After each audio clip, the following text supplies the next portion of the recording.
Hey y'all, welcome back to my channel, and thank you for clicking on the video. This is actually the third video I'm putting out tonight. I don't know if I'll be able to make it for the Gorgon. I did a little bit of testing on it. Yeah. Anyway, the Prisma Angstrum is what we'll be reviewing in this video, and I am pleased to say it's actually quite decent.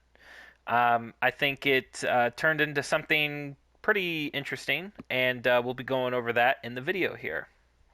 Before we get into the build, we're going to talk about the evolutions. So, what happens when you activate the Incarnon mode? It says right here, it launches target-seeking fireballs that ricochet towards enemies.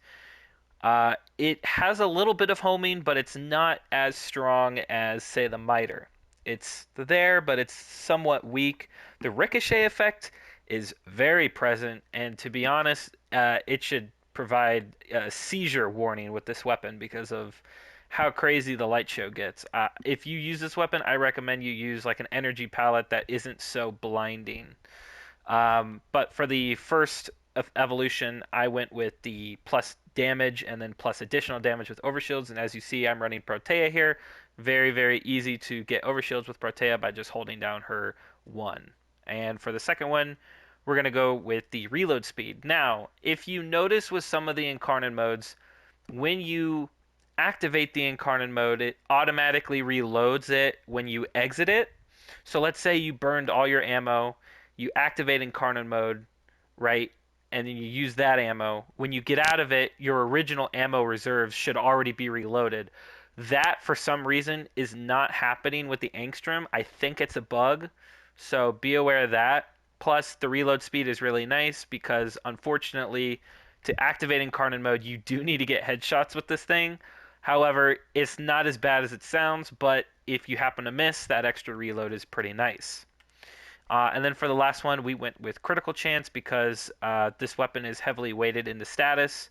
So you're going to want a little bit more critical chance than status because when you get into the Incarnon mode, that extra crit chance is really nice when you have a 5 times multiplier.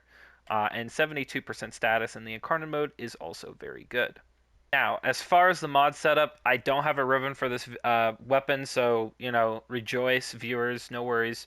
But this is the build. Now, you're probably wondering why I'm running corrosive. Well, this weapon has no other status type to really help viral, so I elected to go with corrosive, especially since it is just a high fire rate. Now, if you're using this against a non heavy armor faction, then obviously pick gas or whatever you're running into. It'll work for you. But I chose to go with heat and Cascadia Flare here because that just bumps that damage up nicely because you can see that I'm not running a damage mod. Now, if you take it out, you'll see that it does actually already come with inherent heat. So if you want to run something like prime fulmination if you plan on using both modes, or even galvanized crosshairs. You can do that as well.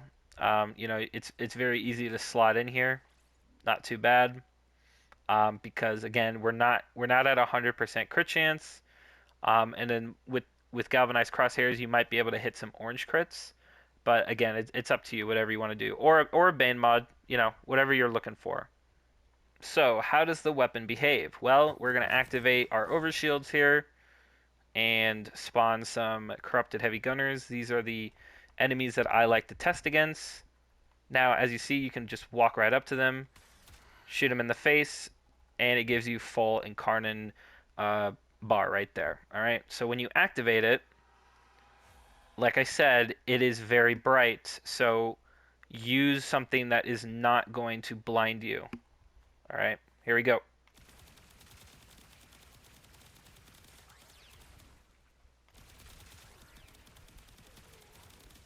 So I went ahead and put galvanized crosshairs in here, and as you can see, with corrosive heat, it's ricocheting around and doing some pretty good damage.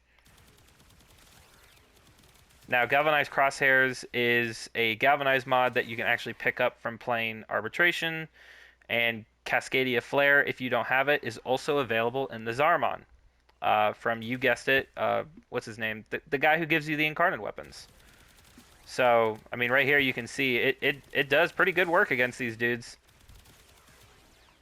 And the ammo economy for the weapon is also pretty good. It is a very respectable, solid damage weapon. As you can see, the ricochet is hit or miss, as well as the targeting. You see it kind of scurries off. It's a little wonky, but obviously if you just aim right at him, it's going to do pretty good work. This is a secondary, and it killed pretty much all of them, minus these two. And it's very easy to just reactivate it and go right back in, and you have a blinded by the lights type of gun.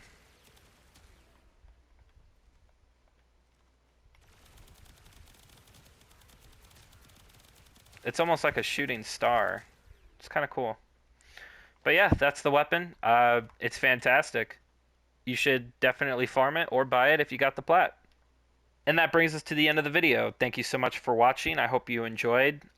Pretty short video. I don't want to make this one as long as some of the other ones I've already done tonight. I will say this, as far as I can tell, the Angstrum is actually the best Incarnon weapon of this week. The bore is good, but to me it seems a little lackluster without a Riven.